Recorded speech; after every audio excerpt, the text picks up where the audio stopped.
Hello and thank you for joining the Thursday edition of Journalist Hangout. I'm Ayodele Uzubakun.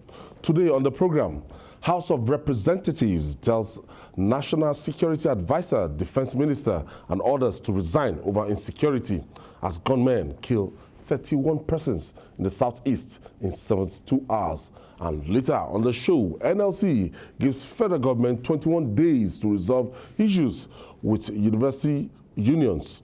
I'll be hanging out with Babagana Monguno and Sam Ibimere. So if you're ready, let the hangout start now. Thank you for staying with us. Delayed by airlines in Nigeria is getting out of hand now. Pandemonium broke out at the Nnamdi Azikiwe International Airport, Abuja, when passengers staged a protest over flight delays by Max Air. In a viral video circulating online, the protesting passengers were seen destroying airline counters and other facilities of the Federal Airport Authority of Nigeria. Let's share the moment with you.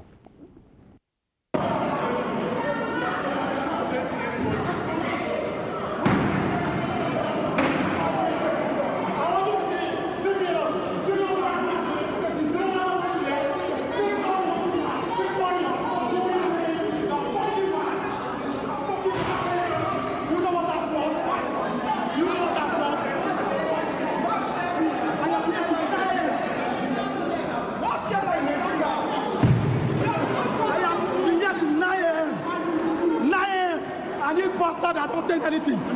I look at me. You should not qualify. I quit. It's not what you can fly. How can you keep us here? 1:30, 2:30, 4:30, 6:30? You keep quiet. You guys are failing.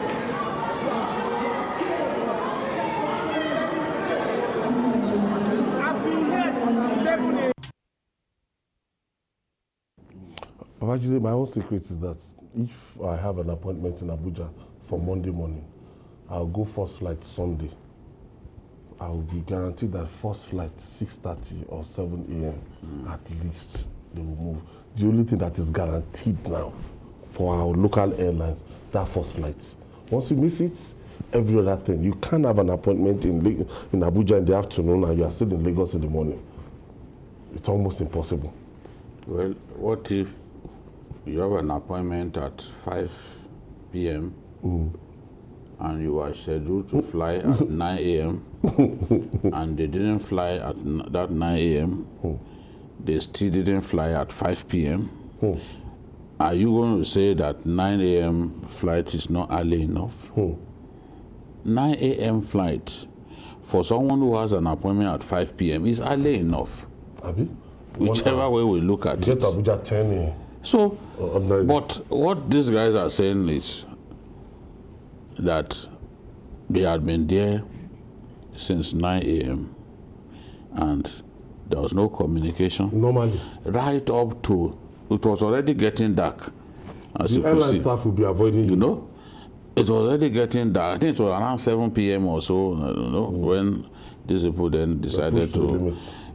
I do not support resort to violence. I don't think that every time that no, they were lucky not to be arrested. Things go. They would have been arrested. There's usually not even security operatives patrolling the local, the terminals of this airport.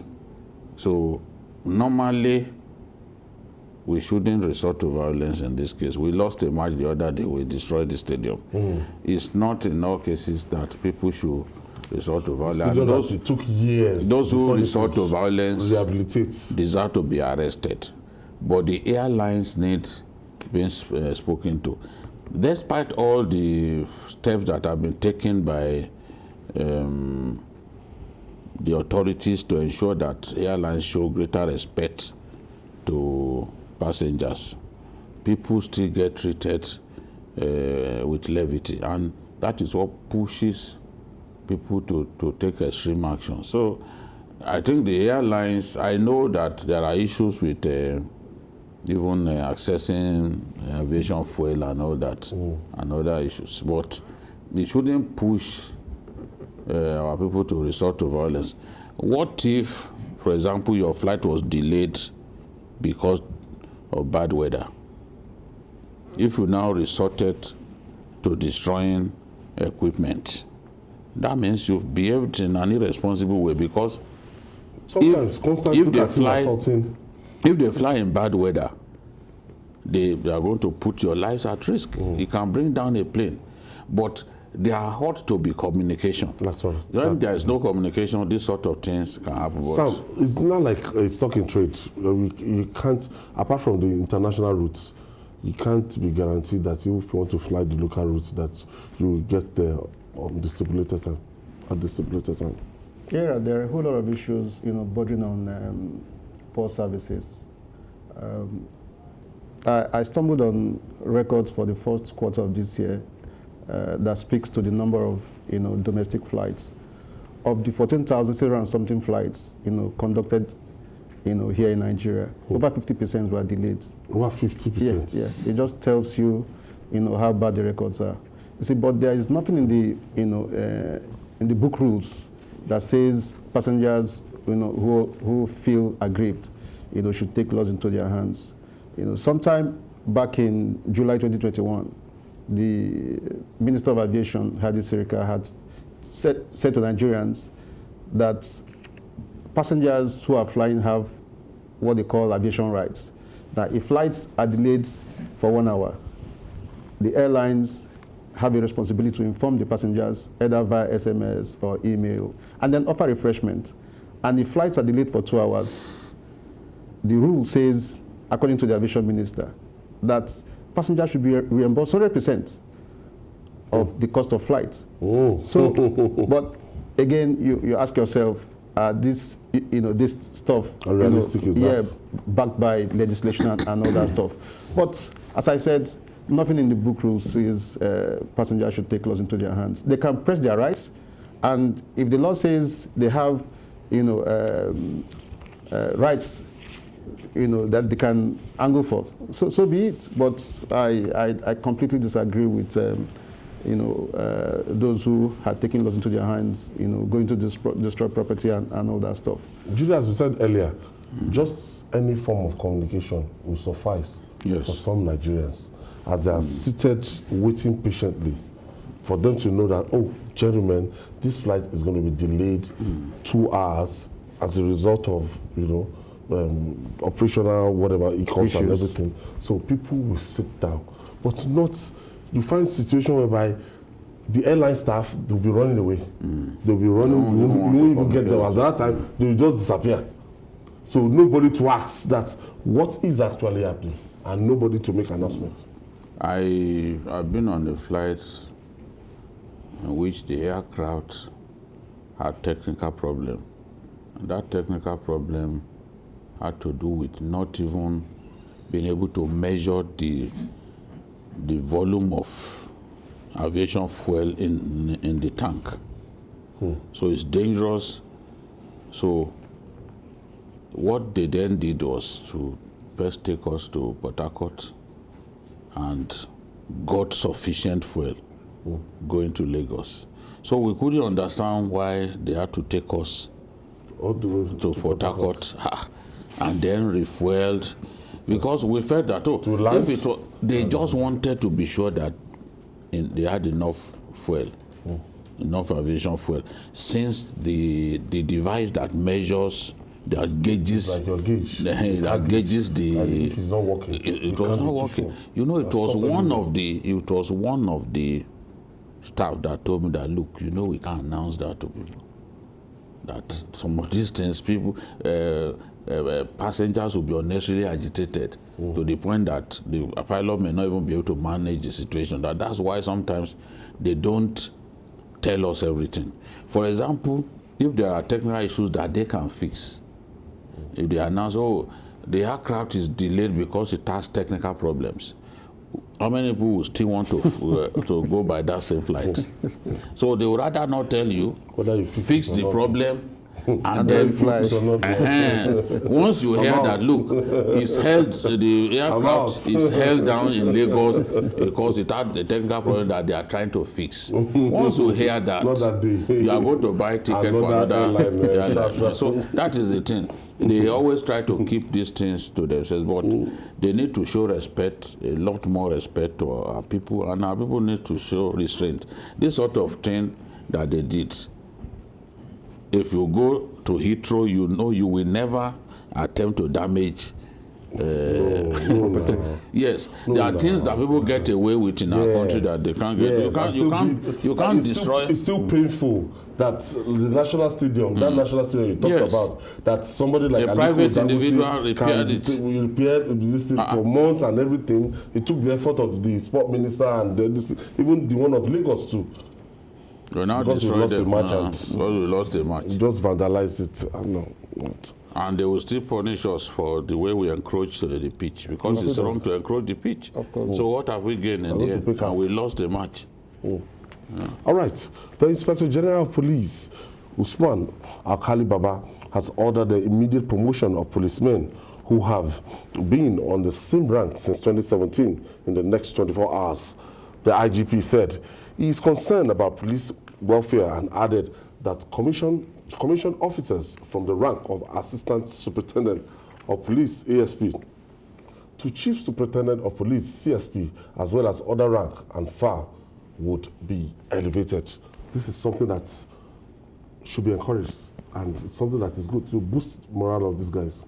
Absolutely. Because how can you be on the same rank from 2017? That's almost 5 years or thereabout. 5 years. Yes, so it's good news, and we hope that this is not just mere promise, that action will be taken. Because sometimes, for the optics, some of our police officers will come and tell you they are going to do this, and they will never act on it. So it's good news. Police welfare is one of the issues, confronting the Nigerian police force, and we hope that this would help improve, the level of morale, within that institution. But beyond that, there are other latent issues to contend with, equipment, training, and all that. So one would like to see a more holistic, response, to efforts aimed at improving the performance of the Nigerian police force. Of course, you all know the issue of bribery and all that. People, turning checkpoints into tool centers and all that stuff. So the issue of integrity is important. That has to be also taken alongside. Welfare is just one thing. Promotions, as has been said, but when you visit the barracks, you still find that most of them are in very bad condition. What is the IGP doing about it? So we would like to see a more holistic response to the challenges facing the Nigerian police force. This is good. It's a right step in the right direction. Very good. Duty from the Assistant Superintendent of Police to the Chief Superintendent of Police and other rank and file would be elevated. Yes, and he set a timeline. In fact, it is expected that by the end of today, those promotions will have been effected. I'm sure, this IG is different from others because he is not the sort of IG who likes to just grab attention. He prefers to just do his work slowly, without. Yes, it's not a controversial. He's not that kind of person, and is so well respected by his officers and men. Whatever he says he wants to do, he goes ahead to do it. He has built a number of police barracks. He has renovated a good number of them. Within this short time? Within this short time, in different places, even in Borno State, in Kaga local government, in Borno State, in Yobe, so many states. He has a lot of projects that he's done. What remains now is the issue of welfare. Take the issue of welfare seriously, and that's what this is one of the indications we are that he wants to also take that seriously. Then the issue of equipment. Government recently gave out a contract to procure equipment, not just for the police but other armed forces, for patrol vehicles and all that.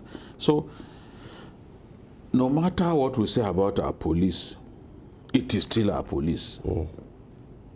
What we can do is highlight those things that they are not doing right as a way of pushing them to improve, and encourage government to improve the level of funding of the police. Without the states, for example, where would the police be? Without people like Dangote, who have donated hundreds of vehicles, you know, patrol vehicles for the police, where would the police be? There ought to be a different and a much more reliable model for funding the police. We've got to find a much more reliable method by which we can fund the police and ensure that all the things that they need are provided. Once people have the right tools to work with, that even boosts their morale. For example, if in your platoon, for example, you have an APC to work with, are you going to be afraid of bad boys? Because the equipment make you look a lot more confident, and that's what we want to see. So the IG clocked 1 year in office this week. So we'll be looking at some of what he has done. And this is part of this. Yes. In the coming days, we'll be looking at some of what he has done. Will go a long way. And when you look at the model for, there's this police trust fund in Lagos. And that model over time has been quiet and has been working. There was a time it was replicated at the federal level, but you know, at the point in time, it was riddled with several scandals and everything. But if it's something that can be replicated through the federal police and the way we see it, that's all these big multinationals, companies, corporations, part of their CSR should come together and join hands and help equip our police. The government cannot do it alone. Yeah, absolutely, Ayo. And the Lagos example is a very good one. One can only Lagos State appeal. Security Trust Fund. Yeah, it's worked, and that's why we would like to encourage peer review among our governors. It's not often that we get to see them want to borrow ideas from other states. But where ideas have worked in a beautiful manner, the only advice one can give is to say, borrow these ideas and replicate them in your own territories. So this is, security management is one issue that the police cannot deal with alone. Citizens have to be involved, corporate organizations have to be involved and all that. So we would like to recommend what has taken place in Lagos and the Federal Capital Territory to other states. Governors should not fight shy. Where we find ideas that are working, we should be able to borrow them and replicate them. The biggest challenge that this country faces today is that of security management. The police has been so handicapped that the men of Nigerian military, the Air Force and the Navy have been dragged into civil crisis management and all that, which is not ideal in itself. All right, moving on now. 1 week after a marathon meeting with heads of Nigeria's security agencies, the House of Representatives is lamenting rising insecurity in several parts of the country, especially Kaduna, Benue, Taraba, and Plateau states. The lawmakers called for a state of emergency on security, as well as sacking or resignation of the National Security Advisor, retired Major-General Babagana Monguno, and Minister of Defense, Bashir Magashi. Meanwhile, gunmen killed 31 persons in Ebonyi and Anambra states within the last 72 hours. 31 persons the last 72 hours. Let's share the story with you. Almighty God, creator and ruler of heaven and earth. Motions on insecurity from virtually every part of the country have become regular on legislative days here. On this day, 2 motions detailed the indiscriminate killings, rape, kidnapping, and destruction of property in Plateau and Benue states. Nigerians are being killed on a daily basis, Mr. Speaker. The 4 angles of Nigeria, nowhere is safe. Mr. Speaker, what is beating my imagination more, aside of the killing, is who is responsible, not in terms of the people that are committing those atrocities. Nigerian governments have come out in different occasions to say they know them. Matter has created fears among our constituents, and it poses grave danger in many ways, which could include negative reactions from our constituents. It is a display of emotion, anger, and frustration as members contribute to the two motions. They accuse some of the security agents of aiding and abetting bandits and renew calls for the sack of the National Security Advisor and the Minister of Defense. It is so sad that we have come to a situation in this country where evil is perpetrated and no one is held accountable. We have cases where we understand that information were passed to the security personnel, and still these terrorists overcome the ordinary Nigerian people. This is a failed state. The executive headed by Mr. President must know that Benue, our lives matter. We come here and we cry, and today again, Benue is bleeding. I don't know what argument anybody can give to insulate the security agencies in terms of doing their duty to ensure that this thing does not happen. The House seeks relief materials for displaced persons and urges the presence of Joint Security Task Force in affected areas. As part of solutions to the increasing wave of insecurity in the country, the legislators urged President Muhammadu Buhari to immediately invoke Section 83, subsection 1 of the Constitution for the release of contingency fund to enable the country that the services of mercenaries. Joke Adisa, TVC News, Abuja. Where we are working in this organization, there's something they call KPI that they use in assessing you, whatever position you occupy. President Muhammadu Buhari and his ministers, some people are now calling for the resignation of the National Security Advisor, that's Major-General Babagana Monguno, and the Minister of Defense, Bashir Magashi. And you want to talk about impacts. These guys are really, they've not been visible, and if they've been visible, we've not seen impact. No, it's just terrible. We can't see progress being made in the area of security. And the NSA has to be the one leading the way, coordinating the armed forces and ensuring that the strategy is not only an effective one, but that all of the service chiefs and the Inspector General of Police key into that strategy. It's supposed to be at the top, coordinating that security strategy.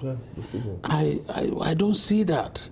I don't even see evidence of him coordinating these guys. It's either they do not respect him, it's either they do not respect him, and I won't be surprised because he has complained in the past that service chiefs were not taking instructions from him. He complained, not this current service chief, before now. I don't know whether we are still experiencing that.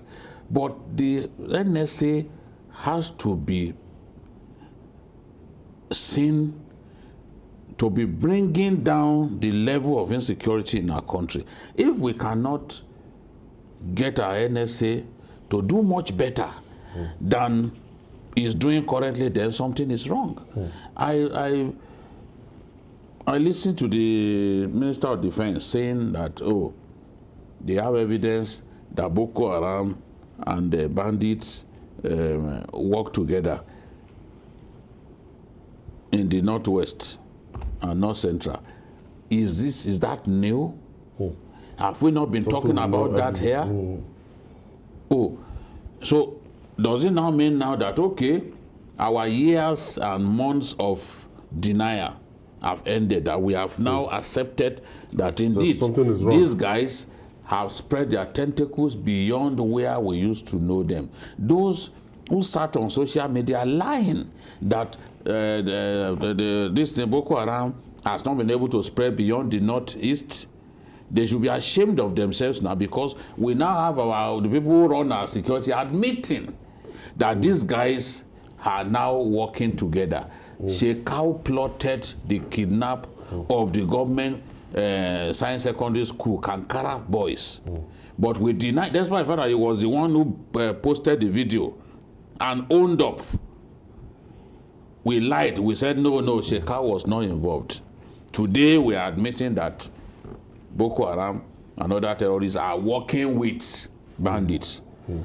If it takes us so long to even know that this is the extent of the problem, or this is how these guys are working together, how are we going to address the problem? How are we going to solve the problem? All right, we'll take this break. When we come back, we'll talk more. Please keep your dial locked. We'll be right back. Thank you for staying with us. We're still looking at the spirit of insecurity across the country. And when you now go to the National Security Advisor, from him to the Minister of Defense, you know, the last time I heard about the Minister of Defense was when he asked people to defend themselves. Ayo, the fact of the matter is that our country is under siege. Serious siege. Except we want to pretend. The crisis is one that has taken us to almost a level of a failed state. You know, you talked about 31 persons killed in the southeast in 72 hours. It doesn't tell the entire picture. A very recent record says that about 2,900 and something persons were killed in the first quarter of this year. 3 months, Ayo.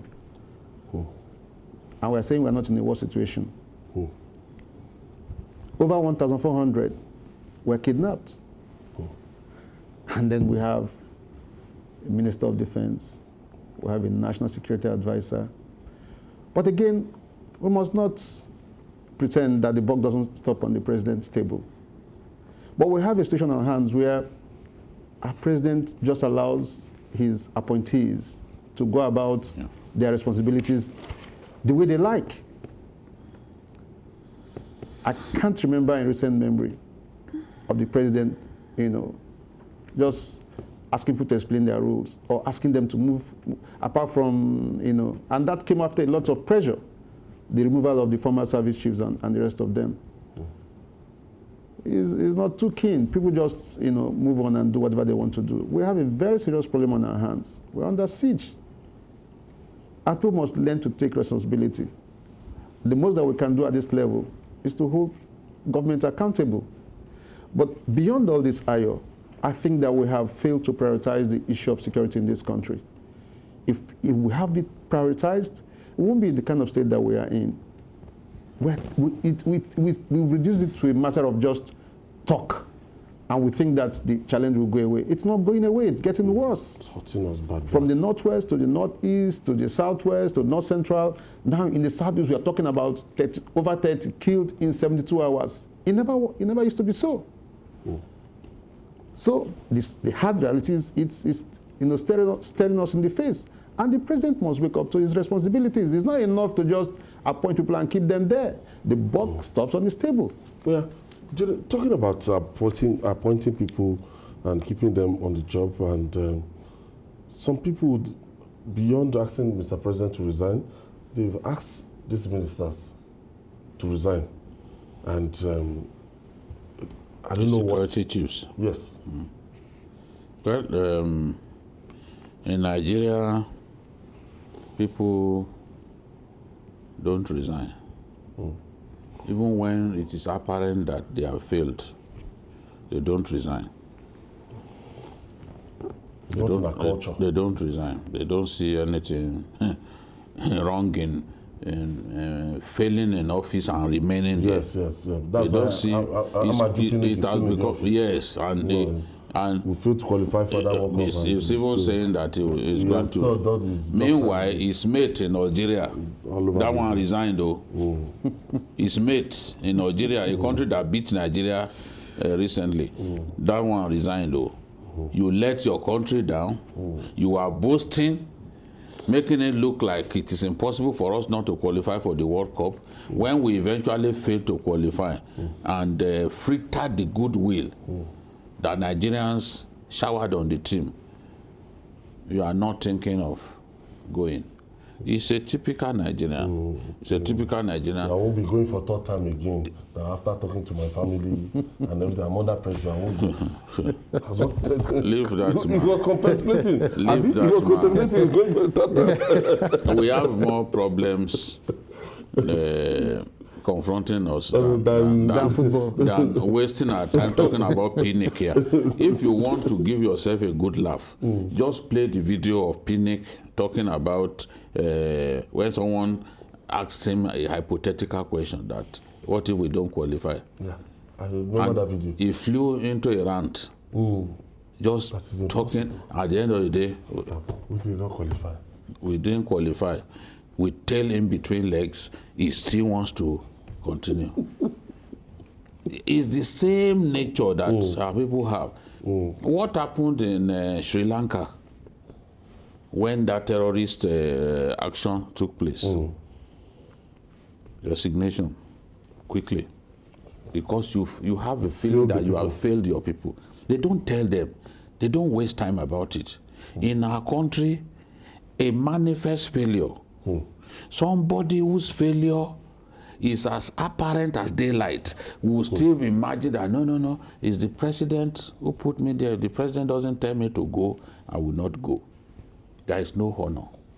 That's why we are facing. Then the president on his part doesn't even appear to challenge these people enough, because I'm interested in seeing the KPI of service chiefs, the KPI of the NSA. What does the KPI look like? Because if you know that you are constantly being evaluated, you will do a lot better than these guys are doing. And it's the same thing with ministers.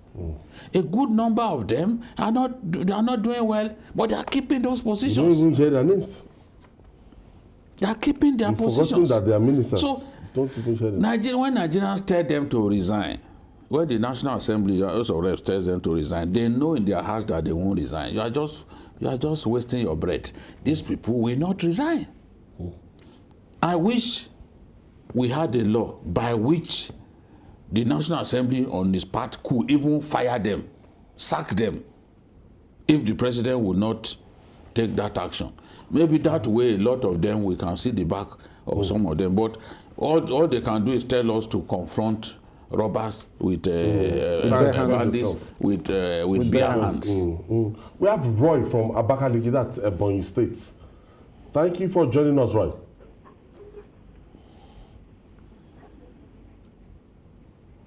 Hello? Hello, Roy, can you hear me? So, it's like, it's a strange culture. It is really, and it's even much more disturbing, when you get to hear Mr. President, after each attack by bandits and killings all over the place, and he says, Mr. President has ordered the security chiefs to act in a like manner. And you wonder if they never had any job description. We've been talking about KPIs and all that. Do the service chiefs need to be told to execute their responsibilities? And so you just wonder if those things are not mere talks all over the place. Because it serves no purpose. It makes no meaning to me when you have crisis of this nature and all we get from the presidency is a written text saying that Mr. President has ordered them to do this, as if they never had any job description in the first place.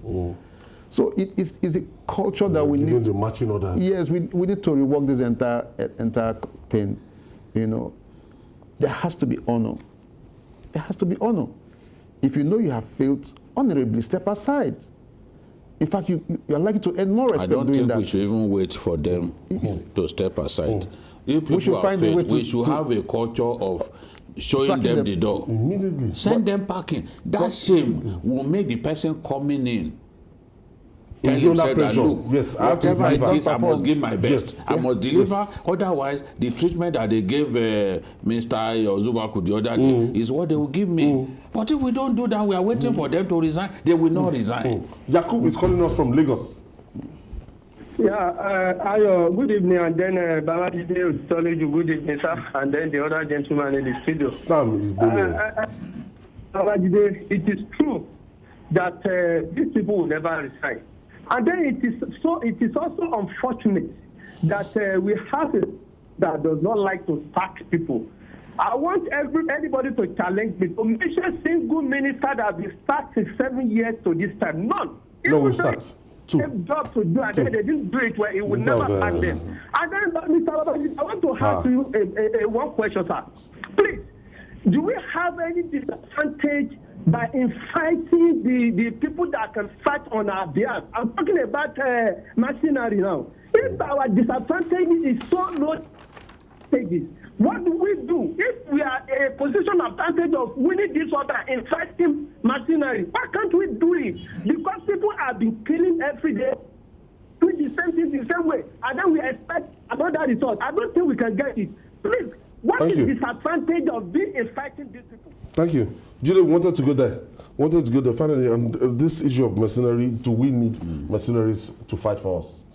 I don't even think we should be calling them mercenaries. In the modern world, they are called military contractors. Okay. America used a good number of them in Iraq. Military contractors, more military contractors died than American soldiers. Because, look, they deployed them to secure some very dangerous areas. The Green Zone, for example, in Iraq, where all the big U.S. troops, big generals, and other people, even the people running the Iraqi government at that time, where the part of the country's capital where they were. These guys were the ones protecting those areas against terrorist attacks and all that. So they paid with their lives. Small military contractors that we are calling mercenaries, more of them died than U.S. troops. If we check it, that is the truth.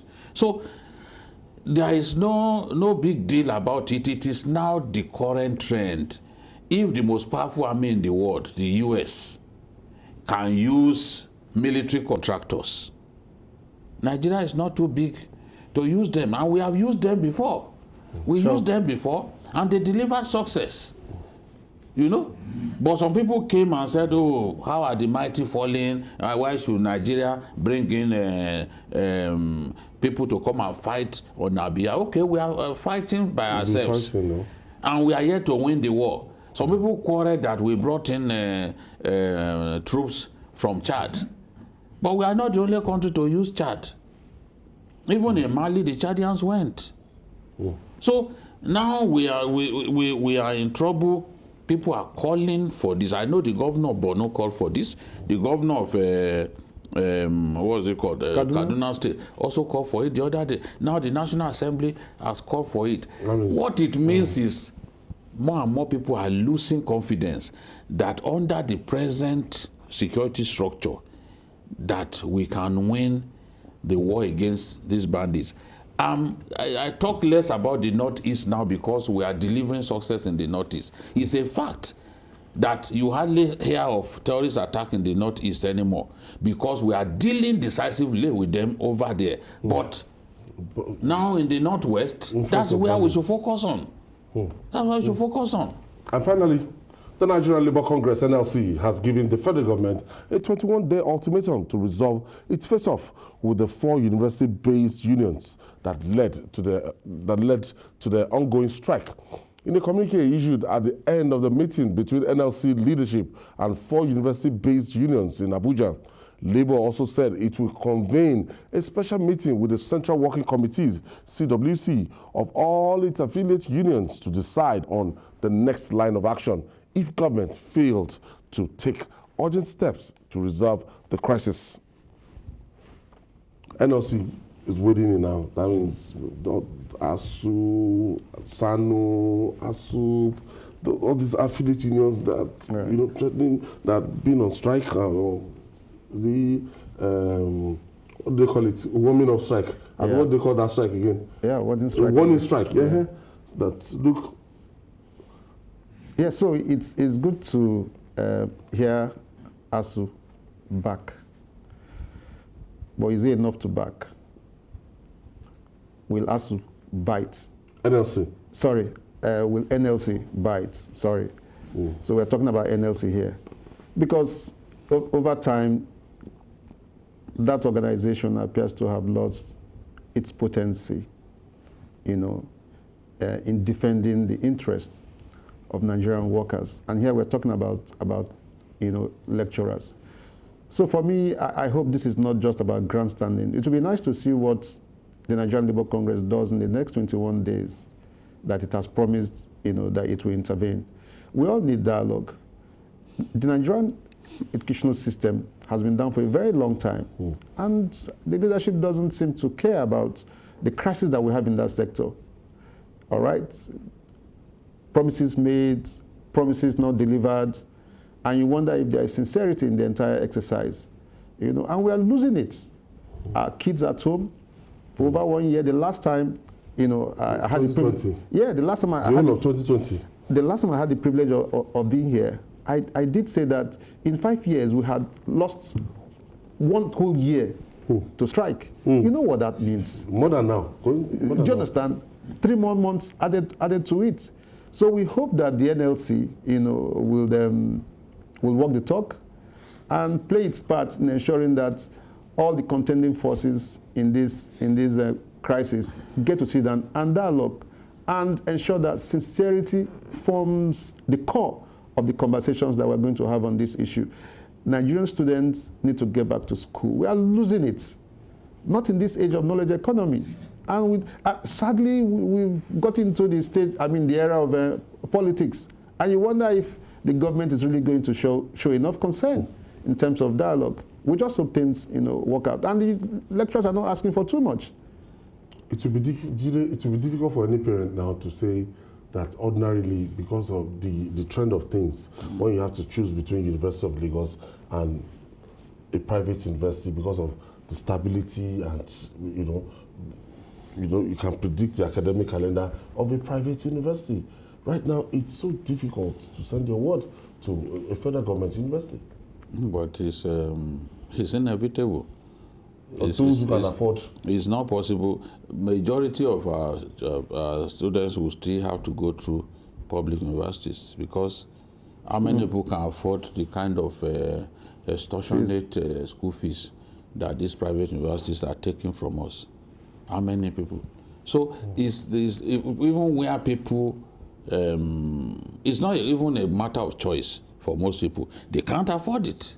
In a difficult Nigeria that we found ourselves, an overwhelming majority of parents can't afford to put children in private universities. Where are they going to find the money? Where a university is asking you to pay about 800,000 or more, or 1.5 million for some courses for a semester? How many parents can afford that? How many parents, even some parents who in the past could afford it, some of them now having lost their jobs with things becoming terrible in our country, a lot of them now can't afford it anymore. So you have a child in the university, you'll be begging people for money. Hey Joe, me teach on school mommy. You have to beg people so that so what is the thing? We have no choice but to let the public universities survive, because that is the place where majority of our people can send their children. Those who are our leaders today, those of them who went to school, it's those public universities that they went to. At least among the president's ministers, I can count the universities that some of them went to. They were not products of private universities. That was not even during our time. We didn't have them. And these guys are older than me. And the clear majority of them are older than me. So where do we send people? We've got to save the public university system from collapsing, because more and more people will still have to pass through the public university system. Infrastructure that is collapsing there, these guys are making demands. Let's do something about infrastructure collapse in the universities. Government has to come up with some money, at least to freshen up infrastructure in those universities. I saw hostels of the University of Nigeria. So the other day, somebody posted it. I said, wow, what is all this? Things were not this bad when we were in school. Big embarrassment. So we've got to encourage the Minister of Labour.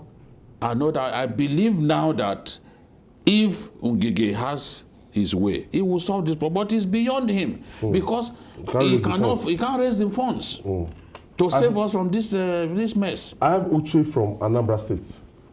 Thank you for joining us, Uche. Yeah, thank you, Ayo. Good evening, Ayo. Good evening, Babagide. Good evening. And Major. Okay. Good evening, sir. Yeah, this is Uche. Okay, go ahead. Actually, the issue of insecurity is getting out of hand. Like I told you, Babagide, the other day, I told you that in Anambra, any day we have sit at home on Monday, the police will also go for. They also go for sit at home. Yes. You can't see any policeman on Monday. Even all these big men that goes on with convoy, you can't see them. Everywhere everybody will just cooperate. Like, everybody just cooperate. Like it's a national holiday, like a national holiday. So something has to be done about it. Now the issue of us now on strike, and the children, all these students now they are now at home. It's another form of insecurity because when a child that is supposed to be in school is not at home. Idleness is a devil man's workshop. So they can now be thinking of, joining the status quo, which is crime. So the government should do something about this. We lost each other. Yeah. So as I was saying, it's if this is the warning strike. This SANU non-academic staff union, senior staff association, in all of these groups, they are going to eventually ground the university system completely. Yeah. It's not going to be ASU's strike alone. By the time others join them, there are some demands that ASU is making that are also related to their own demands. But NASU is acting up. Yes, that they too will benefit from. So it's pressure that is being piled. Well, at the national level, you could say NLC has not really mounted any significant, they've not done anything significant in recent times, but don't forget the role they played in Kaduna when the NSA president by himself went to Kaduna and shut down the place, led the demonstration, and even went to government house. Was declared wanted. Yes, he went there. He said, "See, I'm here."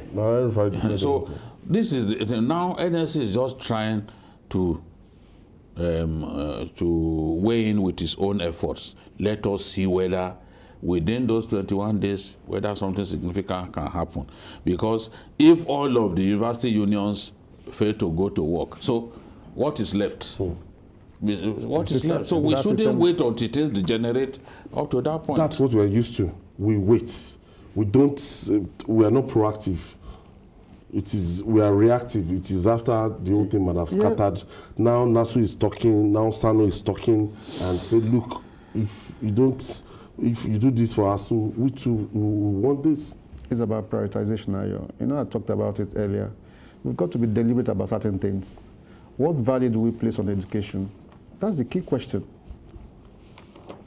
Nigeria, as far as I'm concerned, is about one of the few countries where the university system is shut down for almost a year. And everybody just goes about as if it's a normal thing. So the government needs to come under a lot of pressure. It's commendable that the NLC is talking about some intervention. We want to see that happen because something has to give. It's 3 months down the line, and there are no guarantees that in the next 1 or 2 months that these issues will be resolved. So if it will take the NLC to pile more pressure on the government to get things done, so be it. But we have to continue to talk to our government. the sector that is designed, to produce the leaders of tomorrow is down and almost out. And we are carrying on as if, things are just normal. Things are not normal. The question to ask is, why are we getting into agreements that we had no plan to implement? Why are we getting into such? There was a memorandum of action in December 2020 that prompted ASU to end the strike. Yes. Have we implemented it? No. If it had been implemented, nobody would be talking about strike now. It was the same thing that happened in the health sector. Suspended. You signed the memorandum of understanding with them, and then proceeded to not implement until they decided to go on strike. All right. So why is it that we always don't honor our word? As a government, your word is bond. People will respect you when they know that you are someone who honors his obligations, who honors his word. And as long as we keep signing agreements with labor unions just for them to end strike, and then when they end the strike, they then wait for another 8 months, 9 months, you are not prepared to implement, we will continue to have unrest within our university system and other sectors. We need sincerity. Thank you. Thank you very much, Ayo. My pleasure. And the maestro himself, Babagana Monguno. Bikio, I greet you. And Bikio, it's also Deaconess Dorcas Abosede Adeumi's birthday. Over there in the Lord Geo Gospel Apostolic Church. May God bless her. Dorcas Adeumi. More years in good health. Yeah. In good health. Because you need good health to carry on. Yes. May God bless her with good health. Happy birthday to Deaconess Dorcas Adeumi. And that's our offering today. Please join us tomorrow for another episode of the program. You can watch the repeat broadcast of the program tonight at 11. Join us on Sunday between 1:30 p.m. to 3:30 p.m. for Journalist Hangout on Sunday. We're on YouTube, youtube.com/TVC News Nigeria. I'm Ayodele Uzubakun. Bye for now, and God bless Nigeria.